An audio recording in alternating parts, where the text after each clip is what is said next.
నమస్కారం అండి. మనం ఇప్పుడు రాజ్యలక్ష్మి కొలాస్కార్ గారు రచించిన ఇదే న్యాయం అనే కథను విందామా? ట్రింగ్ ట్రింగ్ కాలింగ్ బెల్ మ్రోగింది. ఆ చప్పుడు కోసమే ఒళ్ళంతా కళ్ళు చేసుకుని ఎదురు చూస్తున్న మాధవి పరుగున వెళ్ళి తలుపు తీసింది.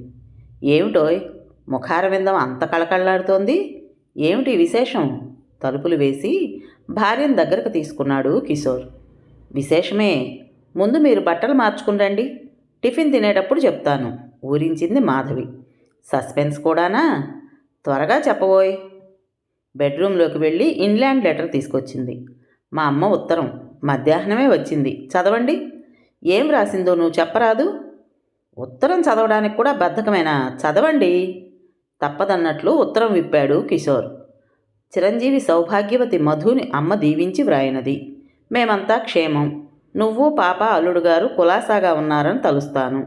అసలు విషయం అనుకున్నట్లుగా పాపకు ఆయా దొరికింది.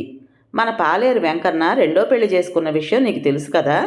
అతను ఒక నెల రోజుల క్రిందట ఎద్దు పొడిచి చచ్చిపోయాడు. ఆ అమ్మాయికి దాదాపు 25 సంవత్సరాలు ఉండవచ్చు. పుట్టింటి వైపు నుంచి అన్న తప్ప ఎవరూ లేరు. అతను కూడా బాధ్యత వదిలించుకోవడానికే ఈ పెళ్లి చేసి చేతులు దులుపుకున్నాడు. ఇప్పుడు మళ్ళీ చేరదీయడానికి ఏమాత్రం ఇష్టపడటం లేదు. మరిది దయతలిచినట్లు నటించి ఇంట్లో పెట్టుకుని బలవంతం చేయబోయాట. ఈ అమ్మాయి తప్పేమీ లేకపోయినా తోడికోడలు జుట్టు పట్టుకుని బయటకు ఈడ్చేసిందట. మన ఇంటికి ఏడుస్తూ వచ్చింది. ఏ పనైనా చేస్తాను, చూపించండి అని కాళ్ళు పట్టుకుంది. మా అమ్మాయి గారింట్లో పనిచేస్తావా అంటే సంతోషంగా ఒప్పుకుంది. పిల్లల్ని చూసుకోవటం కూడా బాగా తెలుసు. అన్న పిల్లల్ని దాదాపు తన చేతుల మీదే పెంచానంది. వంట కూడా చేయించుకోవచ్చు. మీకు అన్ని విధాలా అనుకూలంగా ఉంటుంది. వయసులో ఉన్న అమ్మాయి కదా అని ముందు సంకోచించాము. కానీ ఎంత వెతికినా మనుషులు దొరకటం లేదు. ఎంత డబ్బిస్తామన్నా హైదరాబాద్లో ఉండాలంటే బాబోయ్ అంటున్నారు. నీకు ఉద్యోగంలో జాయిన్ అవ్వడానికి ఇచ్చిన గడువు కూడా అయిపోతోంది కదా. అయినా అల్లుడు గారు శ్రీరామచంద్రమూర్తి లాంటి మనిషి అని సమాధానపడ్డాము. ఏ సంగతి ఆలోచించుకుని వెంటనే ఉత్తరం వ్రాయండి. నువ్వు వద్దంటే వేరే ఏదైనా దారి చూపించాలి. కావాలంటే ఆ అమ్మాయిని తీసుకుని నేనో నాన్నగారో వస్తాం. ప్రస్తుతానికి మన ఇంట్లోనే ఉంది. పాపకి ముద్దులు. ఇట్లు మీ శ్రేయోభిలాషి అమ్మ. కిషోర్ లెటర్ చదవటం పూర్తి చేయగానే ఆత్రంగా అడిగింది మాధవి. ఏమంటారు? నీ సమస్య తీరిపోయిందన్నమాట. తెగవర్రీ పడిపోయావు కదూ. చాలా సంతోషం మధు. ఓ తీపి ముద్దిలా పారేసి వెంటనే జవాబు వ్రాసేయి. ఆవిడ వచ్చి 2-3 రోజులు అలవాటు పడ్డాక నువ్వు జాయిన్ అయిపోవచ్చు. లెటర్ వ్రాయడానికి ఉత్సాహంగా పరిగెత్తింది మాధవి. మాధవికి గౌరిని చూడగానే ఎందుకో చాలా మంచి భావం ఏర్పడింది. చామన ఛాయలో ఆరోగ్యంగా ఉంది. ఒత్తైన జుట్టుని గట్టిగా జడవేసుకుంది. నేత చీర భుజాల చుట్టూ కప్పుకుని బెరుకుగా సంకోచంగా లోనికి నడుస్తున్న గౌరి మీద జాలి వేసింది. ఆదరంగా మాట్లాడుతూ 2 రోజుల్లో ఆమె సంకోచం పోగొట్టింది. మాధవి తల్లి 4 రోజులుండి పొలం పనులు జరుగుతున్నాయని వెళ్ళిపోయింది. మరో 2 రోజులకి మాధవి ఉద్యోగంలో జాయిన్ అయింది. ఆ రోజు రాత్రి మాధవి కిషోర్ని అడిగింది, ఏమండి, ఎలా ఉంది గౌరీ? మీరేమైనా అబ్జర్వ్ చేశారా? మీకు నచ్చిందా? పిచ్చి మధు, నాకు నచ్చాల్సిన పనేమిటి? మన పాపని ప్రేమగా చూసుకుని నీకు సాయంగా ఉంటే అంతే చాలు. నీకు నచ్చితే నాకు నచ్చినట్లే. నేను అసలు ఇంతవరకు ఆవిడ్ని సరిగా చూడనే లేదు. మనిషి చాలా మంచిదిలా ఉందండి. పాపం, ఇంత చిన్న వయసులో ఇన్ని బాధలు అనుభవాలు ఒకళ్ళ పంచన బతుకు వెళ్లదీయాల్సి రావడం ఏమిటి? మనిషికి మనిషికి మధ్య ఇంత తేడా? మరీ అంత జాలి పడిపోకు. అంతకంటే దయనీయమైన స్థితిలో అనేక లక్షల మంది బతుకుతున్నారు. ఒక్క మాట మధు, కొత్తలో అందరూ మంచిగానే కనిపిస్తారు. అవకాశం వస్తే ఎవరెలా మారతారో చెప్పలేం. మరీ పిచ్చిగా నమ్మేయకు. జాగ్రత్తగా ఉండడం ఎప్పుడూ మంచిది. మీకు మరీ చాదస్తం. ఎవ్వరినీ నమ్మకుండా అనుక్షణం అనుమానంతో బ్రతకడం నరకం. అవునా కాదా? అవును, కానీ ఒక్క విషయంలో మాత్రం చాలా ఇబ్బందిగా ఉందోయ్. ఏమిటో అది? ఇదివరకైతే ఎప్పుడు మనసైతే అప్పుడు దేవిగారి అద్దాల చెక్కిళ్ళు, తీయటి పెదవులు అందుబాటులో ఉండేవి. ఇప్పుడేమో రాణిగారు పడగదిలోకి వేయించేసే వరకు పడిగాపులు పడాల్సి వస్తోంది. ఇదేం బాగాలేదు నాకు. బాగా అయింది. నాకు మాత్రం చాలా హాయిగా ఉంది. ఇంట్లో ఉన్నంతసేపు నన్ను ఏ పని చేసుకోనివ్వకుండా విసిగించేవారు. ప్రాణం సుఖపడుతోంది. చిలిపిగా కవ్వించింది. అలాగా, నీ పని చెప్తానుండు. మాధవి ఉక్కిరి బిక్కిరైపోయింది.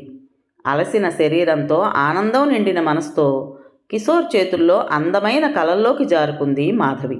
రోజులు సాఫీగా గడిచిపోతున్నాయి మాధవికి. గౌరీ ఒళ్ళు దాచుకోకుండా మాధవికి సహాయపడుతుంది. బుల్లిపాప తల్లిదండ్రుల్ని గుర్తించినట్టే గౌరిని గుర్తించి నోటి నిండా నవ్వుతుంటే మహదానందంగా ఉండేది.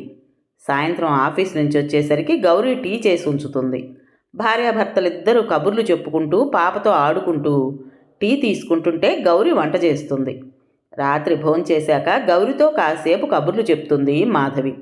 ఆ రోజు పాప ప్రతి కేరింత కదలిక మాధవికి వర్ణించి చెప్పేది. గౌరికి నెమ్మదిగానైనా చదవడం వచ్చు.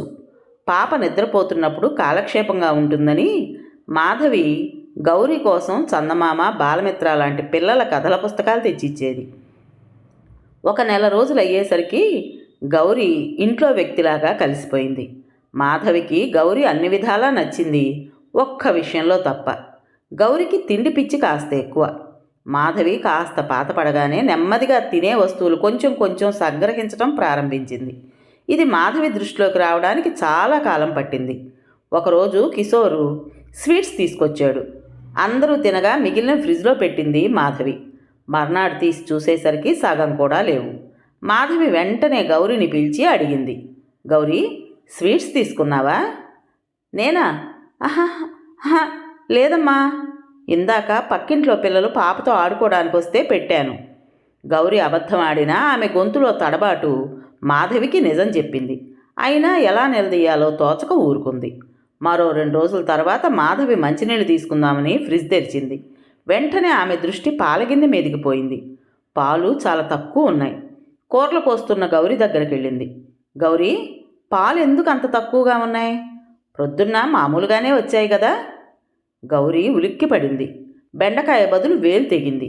గాయం నుంచి వచ్చే రక్తాన్ని, ముఖంలో కలవరాన్ని అణుచుకోవడానికి ప్రయత్నిస్తూ చెప్పింది, పాలు చల్లారాక ఫ్రిడ్జిలో పెట్టడం మరిసినానమ్మా. పిల్లొచ్చి తాగేసినది. మాధవి గొంతు పదునుగా ఉంది. గౌరీ, మేము ఇంట్లోకి వచ్చి 5 ఏళ్ళు అవుతోంది. ఈ 5 ఏళ్లలోనూ పిల్లి వంటింట్లోకి రావడం ఇదే మొదటిసారి. తెలుసా? నువ్వు కొంచెం జాగ్రత్తగా ఉంటే మంచిది. ఆ రాత్రి కిషోర్తో చెప్పింది మాధవి. చివరికి బాధగా అంది. ఎంతో మంచిది అనుకుని సంతోషపడుతుంటే ఇలా మొదలెట్టిందేమండి. గట్టిగా ఏమైనా అంటే ఆ కోపం పాప మీద చూపిస్తుందేమోనని భయం. ఈ అలవాటు మానిపించకపోతే కష్టం. కాలం జరిగే కొద్దీ ఇది తినే వస్తువులతోనే ఆగిపోదు. నేను ముందే చెప్పలేదు నీకు? నమ్మి నెత్తికెక్కించుకున్నావు. ఇలాంటి వాళ్ళని ఎంత కఠినంగా చూస్తే అంత మంచిది. నీకు అనుమానం వచ్చినట్లు స్పష్టం చేసావు కదా, ఇంకా అలా చేయదేమోలే. కిషోర్ ఊహ నిజం కాలేదు. మర్నాడు భార్యాభర్తలిద్దరికీ టీ ఒక్క గుక్క తాగ్గానే కడుపులో తిప్పినట్టయింది.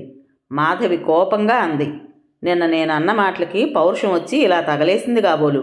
ఆ టీ అలా ఉంచేయండి, నేను మళ్ళీ చేస్తాను. పాలగిన్నె తీసేసరికి మాధవికి గౌరీ అతి తెలివికి ఆశ్చర్యపడాలో కోప్పడాలో తెలియలేదు. గిన్నె టేబుల్ మీద పెట్టి గౌరీని పిలిచింది. చేతులు తుడుచుకుంటూ వచ్చింది గౌరీ. గౌరీ, చాలా తెలివైన దాన్ని అనుకుంటున్నావు కదూ. పాలు తరిగితే నాకు అనుమానం వస్తుందని తాగినన్ని తాగేసి అన్ని నీళ్లు కలిపేశావు. ఎందుకు ఇలా చేస్తున్నావు గౌరీ? నీకు నేనేమైనా తక్కువ చేస్తున్నానా? గౌరీ మౌనమే సమాధానం. గౌరీ, ఏదైనా భరించగలం కానీ చేతివాటం ఉన్న మనిషిని ఇంట్లో పెట్టుకోవడం చాలా కష్టం. నిన్ను నమ్మి ఇల్లంతా నీ మీద వదిలేసి వెళ్తుంటే ఇలా చేయడానికి నీకు సిగ్గనిపించడం లేదు? ప్రతి వస్తువు దాచుకొని తాళాలు వేసుకోవడం నా వల్ల కాదు. నీవిలాంటి పనులు మానుకోకపోతే నిన్ను వెంటనే ఊరు పంపించేస్తాను. లీవ్ పెట్టైనా ఇంకో మనిషిని వెతుక్కుంటాను. గౌరీ భయంగా అంది, ఇంక చెయ్యనమ్మా, నన్ను పంపించద్దు. ఆ రోజు తర్వాత మళ్ళీ అలాంటివేం చేయలేదు గౌరీ. ఒక 15 రోజులు గమనించి తేలిగ్గా ఊపిరి తీసుకుంది మాధవి. ఆ రోజు ఆదివారం. భోజనం చేసి కిషోర్ పాపతో నిద్రపోతున్నాడు. మాధవి తలంటుకున్న జుట్టును ఆరబెట్టుకుంటూ పుస్తకం చదువుకుంటోంది. గౌరీ మెల్లగా మాధవి దగ్గరకు వచ్చింది. అమ్మా, కాసేపు బయట వాకిట్లో కూర్చుందాం, వస్తారా? మాధవికి గౌరి వాలకం వింతగా తోచింది. లేచి గౌరితో వెళ్ళి గన్నేరు చెట్టు కింద కూర్చుంది. ఏంటి చెప్పు? గౌరి భయం భయంగా అంది. అమ్మా, బాబుగారు ఏదోలాగా సెత్తుండారమ్మా. అంటే అంటే అంటే రోజు పొద్దుటే మీరు స్నానానికి వెళ్ళినప్పుడు వంటగదిలోకి వచ్చి ఏటేటో అంటారమ్మా. మంచినీళ్ళెమ్మని ఇస్తుంటే ఏళ్ళు తాకపోతారు. పాపను నా చేతుల్లోంచి తీసుకునేటప్పుడు అంతే. నిన్న పొద్దున్న వంటింట్లోకి వచ్చి నా చెయ్యట్టుకున్నాడు. నాకేటో భయంగా ఉన్నది. మీ సెవినెత్తే మంచిదని. గౌరీ, నీకేం కావాలి? మాధవి గొంతు తీక్షణంగా ఉంది. గౌరి గుడ్లప్పగించి చూసింది. ఒంటి మీద స్పృహ ఉండే మాట్లాడుతున్నావా? నువ్వొచ్చి 5 నెలలు కాలేదు. అయ్యగారి గురించి నాకు చెప్పబోతావా? ఆయనతో పెళ్ళై నాకు 5 ఏళ్లు పైన అయింది. ఆయన గురించి నాకు బాగా తెలుసు. ఇంకెప్పుడు ఇలాంటి వెధవాగుడు వాగొద్దు. అయినా ఆయన కావాలనుకుంటే నీకంటే అందగత్తెలు దొరకరానా నీ వెనక పడటం? గౌరీ, ఏవైనా కావాలంటే సూటిగా చెప్పు. అంతేగాని ఇలా బెదిరించి తీసుకోవాలని చూడకు. తెల్లబోయి చూస్తున్న గౌరిని వదిలేసి లోనికి వెళ్ళిపోయింది. పాప మీద చెయ్యి వేసుకుని నిర్మలంగా నిద్రపోతున్న కిషోర్ చెంతకెళ్ళి కూర్చుంది. అమాయకంగా ఉన్న అతని ముఖాన్ని చూస్తుంటే గౌరి మీద మాధవికి మొట్టమొదటిసారిగా అసహ్యం కలిగింది. ఆ రోజు నుంచి కొంచెం ముభావంగా ఉండనారంభించింది. ఆఫీసులో కొలీగ్స్కి, స్నేహితులకి, తెలిసిన వాళ్ళకి పాప కోసం ఆయాన్ని చూడమని చెప్పింది. కిషోర్కి ఇదేం చెప్పలేదు. అతని మనసు గాయపడుతుందేమోనని. ఆ రోజు మామూలుగా పొద్దున 9:30కి ఆఫీసుకు బయలుదేరింది మాధవి. బస్ దిగి రిక్షా ఎక్కింది. హైదరాబాద్ రిక్షాలను వర్ణించడానికి మాటలు చాలవు. బ్రేకులుండవు, బెల్లుండదు. రిక్షా వాటికి ట్రాఫిక్ సెన్స్ అస్సలే ఉండదు. రిక్షా ఎక్కిన దగ్గర నుంచి దిగే వరకు మాధవి గుండె గొంతులోనే ఉంటుంది. నిమిషానికి ఒకసారి రిక్షావాణ్ణి నెమ్మదిగా పోని అంటూ హెచ్చరిస్తుంటుంది. మాధవి అనుకున్నంత అవనే అయింది.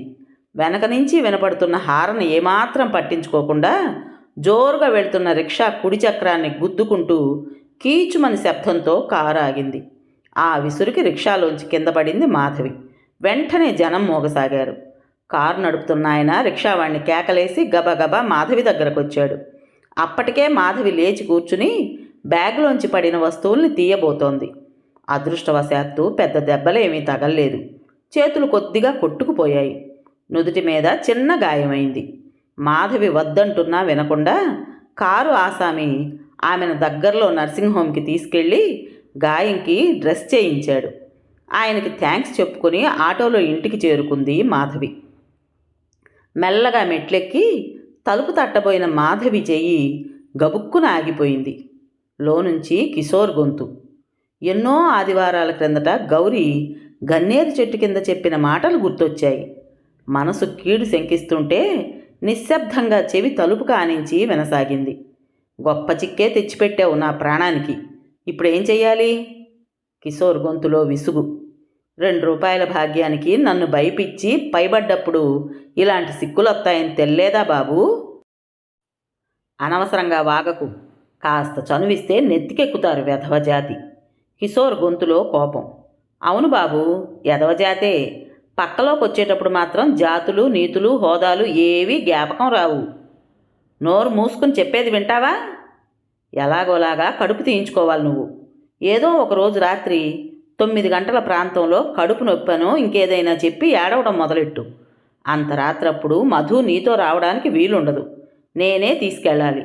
ఏదో నర్సింగ్ హోమ్కి తీసుకెళ్ళి పని పూర్తి చేయిస్తాను. సరేనా?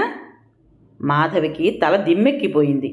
అనుకోని యాక్సిడెంట్ వల్ల తగిలిన షాక్ అంతకి కొన్ని వేల రెట్లు బలంతో తగిలిన ఈ షాక్ అయోమయంగా అయిపోయింది.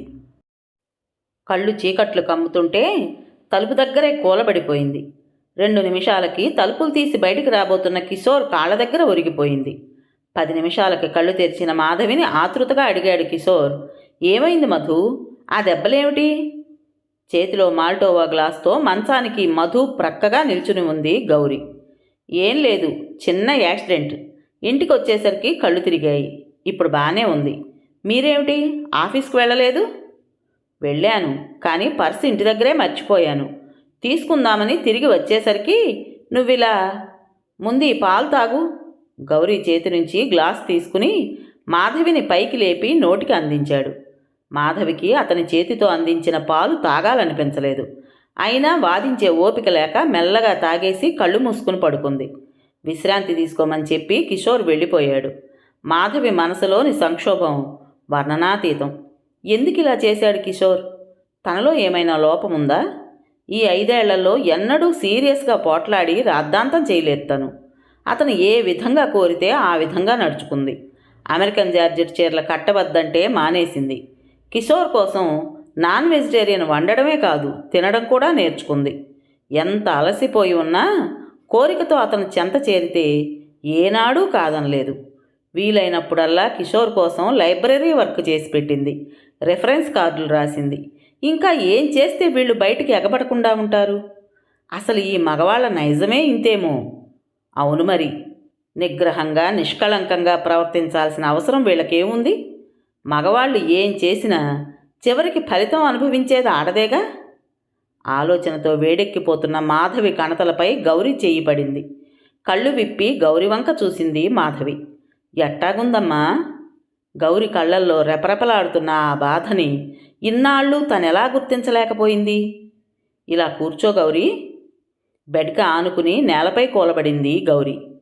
గౌరీ, అయ్యగారు బలవంతం చేసినప్పుడు నువ్వు అరచి గోల ఎందుకు చేయలేదు? పక్కింట్లో ఎప్పుడూ ఎవరో ఒకళ్ళుంటారు కదా. అమ్మా. గౌరి కళ్ళల్లో ఆశ్చర్యం, భయం. నేనంతా విన్నాను గౌరీ, చెప్పు. బలవంతం చెయ్యలేదమ్మా. మరి? ఎదవముండనమ్మా. ఆనాడు మీరు చెప్పినట్టు ఎనుకుంటే నాకు ఈ తిప్పలు ఉండకపోను.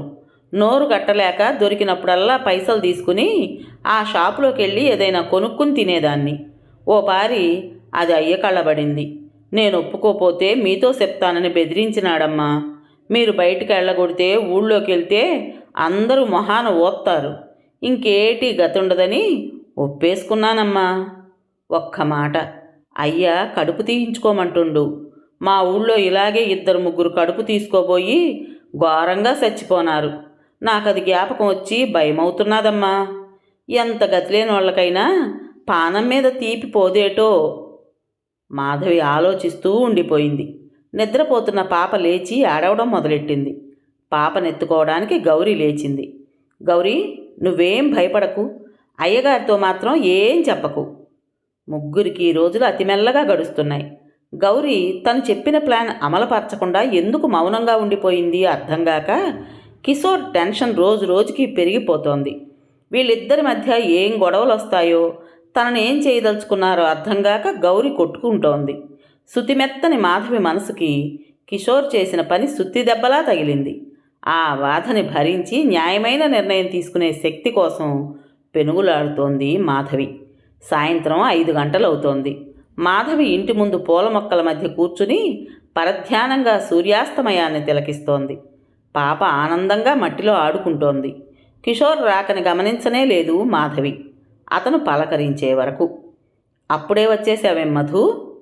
పని చేయాలనిపించలేదు. హాఫ్ డే లీవ్ తీసుకుని వచ్చేశాను. గౌరీ, ఇంకో కుర్చీ తీసుకురా. ఒంట్లో బాగాలేదా? పరీక్షగా చూశాడు. ఈ మధ్య ఉదాసీనంగా ఉంటున్నావు మధు, చిక్కినట్లు కూడా అనిపిస్తున్నావు. ఈ కామెంట్ చేయడానికి మీకు ఇవాల్టికి తీరిక దొరికిందా? మీరు కూడా ఈ మధ్య చాలా అన్యమనస్కంగా ఉంటున్నారు. ఏదో ప్రాబ్లమ్స్తో సతమతమవుతున్నట్లు. నీకు తెలియని సమస్యలు నాకేముంటాయి మధు? నా పని సరిగా సాగడం లేదంతే. గౌరీ, టీ తీసుకురా. నా బ్యాగ్లో ఒక పెద్ద కవర్ ఉంది, అది కూడా తీసుకురా. కుర్చీ తెచ్చిన గౌరితో చెప్పింది. టీ తాగాక అడిగాడు, ఏమిటా కవరు? మీకు చూపించాలనే తెప్పించాను, చూడండి. కవర్లోంచి కాగితాలు తీసి అతనికిచ్చింది. క్యాజువల్గా అందుకుని చూసిన కిషోర్కి కుర్చీ కింద బాంబు పేలినట్టయింది. అవి విడాకుల కాగితాలు. మాధవి సంతకం ఉంది. కిషోరే సంతకం చెయ్యాలి. మధు, నీకేమైనా పిచ్చి పట్టిందా? ఇప్పుడు ఏమైంది ఇంత హఠాత్తుగా? మాధవి రెప్పలార్చకుండా 2 నిమిషాలు అతని కళ్ళల్లోకి చూసింది. ఆ చూపుతోనే కిషోర్కి అంతా అర్థమైపోయింది. గొణుగుతున్నట్టు అడిగాడు, గౌరీ నీకు చెప్పేసిందా? లేదు. మరి? ఓ, నీకు యాక్సిడెంట్ అయిన రోజు. మాధవి అవునన్నట్టు తల ఊపింది. మధు, ఇదే నీ నిర్ణయమా? మార్చుకోలేవా? ఇంతేకాదు, కాగితాలు చెప్పంది ఇంకోటి ఉంది. మనం విడిపోగానే మీరు గౌరిని గుడిలో పెద్దల సమక్షంలో పెళ్లి చేసుకోబోతున్నారు. మాధవి, ఆడుకుంటున్న పాప ఉలిక్కిపడి చూసింది. కిటికీలోంచి గౌరి కళ్ళు భయంగా ఇద్దరి వైపు చూశాయి. దయచేసి అరవకండి. ఈ విషయానికి అవసరమైన దానికన్నా ఎక్కువ పబ్లిసిటీ ఇవ్వడం మీకేమో కానీ నాకిష్టం లేదు. మధు, నా వల్ల పొరపాటే, ఒప్పుకుంటాను. దానికి ఇంత పెద్ద శిక్ష? ఇది శిక్ష అనుకుంటే నేను విధించిందేమీ కాదు, మీకు మీరే విధించుకున్నారు. అయినా శిక్ష అని ఎందుకు అనుకుంటున్నారు? పొరపాటు చేసినప్పుడు సర్దిద్దుకోవాల్సిన బాధ్యత మీకు లేదా? ఇదొక్కటేనా సర్దిద్దుకునే విధానం? మరి అబార్షన్ చేయించి చేతులు దులిపేసుకుంటే బాధ్యత వదిలిపోతుందనుకున్నారా? ఇప్పటి వరకు చేసింది చాలక శిశుహత్య కూడా చేద్దామనుకుంటున్నారన్నమాట. అందుకు మీ మనసు ఒప్పింది సరే, గౌరీ ఒప్పుకోకపోతే? ఒకవేళ మీరు బెదిరించి ఒప్పించినా అబార్షన్ చేసేటప్పుడు గౌరికి ఏమైనా అయితే ఏదో అవుతుందేమోననే ఇమాజినరీ ఫియర్స్తో నీ జీవితం నువ్వు నాశనం చేసుకుంటున్నావన్నమాట. అసలు రహస్యం కనుక్కున్నట్లుగా అన్నాడు కిషోర్. మాధవి మండిపడింది. నా జీవితం గురించి మీరేమీ బాధపడిపోకండి. అంత ప్రేమ ఆప్యాయత నిజంగా మీకుంటే ఇలా చేసేవారే కాదు. మీరు కాకపోయినా గౌరవంగా బ్రతకగలననే ధైర్యం నమ్మకం నాకుంది. కానీ గౌరీ ఒంటరిగా బయటి ప్రపంచంలోకి వెళ్తే ఈ తోడేళ్ళు తలుచుకోవడానికే భయంగా ఉంది. శ్రీరామచంద్రుడని మా అమ్మ పొగిడే మీరే ఇలా చేస్తే నా స్వార్థం కోసం గౌరికి అన్యాయం చేసి బ్రతికినన్నాళ్ళు గిల్టీగా ఫీల్ అవుతూ రోజులు గడిపేయలేను. బ్రతిమాలుతున్నట్టుగా అన్నాడు కిషోర్. ఇందులో అన్యాయం ఏముంది మధు? ఈ రోజుల్లో అబార్షన్ అతి సులువుగా అయిపోతోంది. అయినా నేనేదో ముక్కుపచ్చలారిన కన్నెపిల్లని చేర్చి బ్రతుకు నాశనం చేసినట్లు మాట్లాడుతున్నావు. అసలు మనిషికి లేని బాధ నీకు పట్టుకుందేమిటి? అంత శీలానికి మానానికి ప్రాముఖ్యతనిచ్చే మనిషి అయితే అంత తేలిగ్గా లొంగిపోతుందేమిటి? ఇలాంటి వాళ్ళకి ఎలాగోలాగా పొట్ట గడవడం ముఖ్యం. మాధవి ఆశ్చర్యంగా చూసింది కిషోర్ వంక. ఇన్నేళ్లు తనెరిగిన తన భర్తేనా ఇతను? ఎంత సన్నిహితంగా జీవించినా మరో వ్యక్తిని అర్థం చేసుకోవడం ఎంత కష్టం. ఆ రోజు యాక్సిడెంటల్గా తను వినకపోతే జీవితకాలం అంతా భ్రమలోనే గడిపేసేదేమో. ఈ 5 ఏళ్లలోనూ తనకు తెలియకుండా ఇలాంటివి ఇంకెన్ని జరిగాయో. ఆ భ్రమగానే ఉండిపోతే ఎంత బాగుండేది. అందుకే అంటారు అజ్ఞానమే ఆనందం అని. Ignorance is bliss. తెలిసిన దగ్గర నుంచే స్వార్థానికి సంస్కారానికి సంఘర్షణ. ఏం తెలియకపోతే సంఘర్షణ సంతాపం రెండూ ఉండవు. చిచి, ఇదేమిటి ఎంత సంకుచితంగా ఆలోచిస్తోంది తను? ఆలోచనల్లోంచి తేరుకుని కిషోర్ని వాడిగా అడిగింది. మీరన్నట్లు గౌరికి మానాభిమానాలు లేవనుకుందాం. ఒక చిన్న ఎక్స్పెరిమెంట్. మీకు సిటీలో రెడ్ లైట్ ఏరియాస్ చాలా తెలిసే ఉండాలి. అక్కడ ఎవళ్ళ దగ్గరకైనా వెళ్ళి నీకు ఎలాగా శీలం లేదు కదా, నన్ను ఒకసారి ఫ్రీగా ఎంటర్టైన్ చెయ్యి అని అడిగి చూడండి ఏమవుతుందో. ఛీ, ఎంత క్రూడ్గా మాట్లాడుతున్నావు. పోనీండి, మాటలు క్రూడ్గా ఉన్నా నా మనస్సు క్రూడ్గా లేదు. అదే సంతోషం నాకు. నా ప్రశ్నకి జవాబు ఇవ్వలేదు మీరు. అయితే ఏమంటావు? గోరంతలు కొండంతలుగా చేసుకుని నిన్ను నువ్వు హింసించుకుని నా ప్రాణాలు తీస్తున్నావు. తప్పులు చేయడం మానవ సహజమని తెలిసి కూడా ఇంత చిన్న తప్పుకి నా జీవితకాలాన్నంతా పరిహారంగా చెల్లించమనడానికి నీకు నోరెలా వచ్చింది? ఎలా వచ్చిందో చెప్పమంటారా? చదువు సంస్కారం ఉండి నిస్సహాయురాలైన ఆడదాన్ని కోల్డ్ బ్లడెడ్గా ఎక్స్‌ప్లాయిట్ చేసినందుకు. చేసిందంతా చేసి గౌరి తరపు నుంచి ఎముకలు విరగ్గొట్టే వాళ్ళెవరూ లేరు గనక బాధ్యతారహితంగా చేతులు దులిపేసుకో చూస్తున్నందుకు. పంచభక్ష పరమాన్నాలు విందు చేస్తే పక్కనే చద్దికూడు కూడా ఫ్రీగా వస్తోంది కదా, రుచి చూద్దాం అనుకునే మీ దురాశకి. నేను అనే పదానికి అర్థం మరచి మీరే నా జీవన శోభగా బ్రతుకుతున్న నాకు మీరు చేసిన నమ్మక ద్రోహానికి ఇంకా ఏం చెప్పాలి? మాధవి, నేను ఎంత చెప్పినా వినకుండా ఆవేశంతో పట్టుదలకపోతున్నావు. నీ దృక్పథాన్ని నేను మార్చలేను. నాతో జీవించలేననుకుని వెళ్ళిపోతానంటే నీ ఇష్టం. కానీ ఒకసారి తెంచుకుని వెళ్ళాక నా బ్రతుకుని శాసించే అధికారం నీకు లేదు. గౌరితో జీవితం వికృతమైన రంగుల కలయికలా కళ్ళ ముందు కదులుతుంటే స్థిరంగా అన్నాడు కిషోర్. నేనేమైపోయినా గౌరికి న్యాయం జరగాలనే నేను ఈ నిర్ణయం తీసుకున్నది. మీ ఇష్టానికి మిమ్మల్ని వదిలేసి వెళ్ళిపోతే ఈ నిర్ణయానికి అర్థమే లేదు. మీకు ఇలాంటి ఉద్దేశాలుంటే గౌరికి ఆమ్నియోసెంటసిస్ చేయించి ఆ బిడ్డకి తండ్రి మీరేనని కోర్టులో రుజువు చేసి మరీ పెళ్లి చేయిస్తాను. ఆ ముచ్చట కూడా కావాలంటే మీ ఇష్టం. కిషోర్ అవాక్కైపోయాడు. అతను మాటల కోసం వెతుక్కుంటుండగానే మాధవి ప్రాణ స్నేహితురాలు విజయ వచ్చింది.